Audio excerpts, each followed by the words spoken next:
नमस्कार मंडळी, आपण जसे कोलमाचे वडे बनवतो तसे आज मी सुक्या जवल्याचे वडे बनवले आहेत। यासाठी मी एक मोठा कांदा बारीक चिरून घेतला आहे, आले लसणाची पेस्ट घेतली आहे, कोथिंबीर, मिरची आणि हा जवला मी 5 ते 10 मिनिटे पाण्यात भिजत ठेवला होता आणि स्वच्छ धुवून घेतला आहे।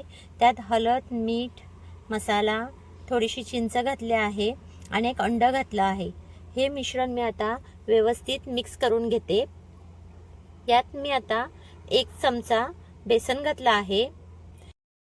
हे मिश्रण व्यवस्थित असे मिक्स करून घ्या।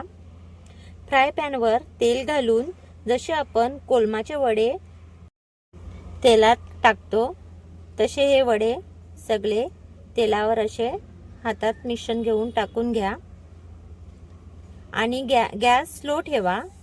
दोन्ही साइडनं व्यवस्थित वडे स्लो गॅसवर शिजून घ्या। हे वडे खायला चवीने खूप छान लागतात। मध्ये मध्ये थोडं तेल सोडत चला। मी बनवलेली रेसिपी तुम्हाला आवडली असल्यास व्हिडिओला लाईक, शेअर आणि सबस्क्राईब करायला विसरू नका।